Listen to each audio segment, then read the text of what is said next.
ایک شرابی کے ہاں ہر وقت شراب کا دور رہتا تھا۔ ایک مرتبہ اس کے دوست احباب جمع تھے، شراب تیار تھی۔ اس نے اپنے غلام کو 4 درہم دیے کہ شراب پینے سے پہلے دوستوں کو کھلانے کے لیے کچھ پھل خرید کر لے آؤ۔ وہ غلام بازار جا رہا تھا کہ راستے میں حضرت منصور بن عمار بصرہ رحمۃ اللہ علیہ کی مجلس پر گزر ہوا تو وہ کسی فقیر کے واسطے لوگوں سے کچھ مانگ رہے تھے اور فرما رہے تھے کہ جو شخص اس فقیر کو 4 درہم دے میں اس کو 4 دعائیں دوں گا۔ اس غلام نے وہ 4 درہم اس فقیر کو دے دیے۔ حضرت منصور رحمۃ اللہ علیہ نے فرمایا، بتا کیا دعائیں چاہتا ہے؟ غلام نے کہا، میرا ایک آقا ہے، میں اس سے خلاصی چاہتا ہوں۔ حضرت منصور رحمۃ اللہ علیہ نے دعا فرمائی اور پوچھا، دوسری دعا کیا چاہتا ہے؟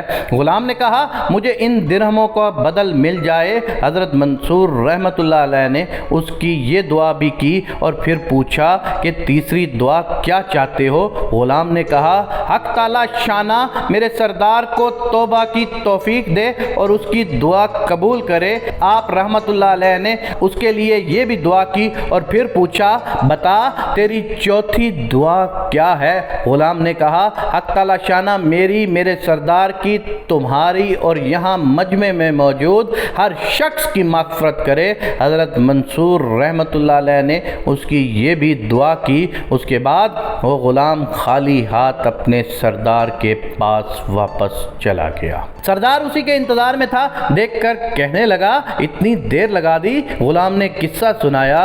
سردار نے ان دعاؤں کی برکت سے بجائے غصہ ہونے اور مارنے کے یہ پوچھا کہ کیا کیا دعائیں کروائیں تو نے؟ غلام نے کہا، پہلی تو یہ کہ میں غلامی سے آزاد ہو جاؤں۔ سردار نے کہا، میں نے تجھے آزاد کر دیا۔ دوسری دعا کیا تھی؟ غلام نے کہا، مجھے ان درہموں کا بدلہ مل جائے۔ سردار نے کہا، میری طرف سے تمہیں 4000 درہم نظر ہیں۔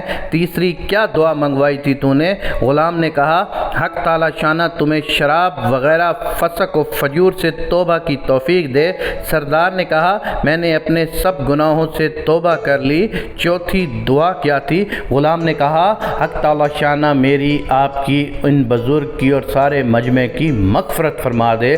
سردار نے کہا، یہ میرے اختیار میں نہیں ہے۔ رات کو سردار کو خواب میں ایک اور آواز سنائی دی، جب تو نے وہ تینوں کام کر دیے جو تیرے اختیار میں تھے تو کیا تیرا یہ خیال ہے کہ اللہ وہ کام نہیں کرے گا جس پر وہ قادر ہے؟ اللہ نے تیری، اس غلام کی، منصور کی اور اس سارے مجمع کی مغفرت کر دی ہے۔ اس واقعے سے ثابت ہوتا ہے کہ صدقہ باعث نجات بھی ہے۔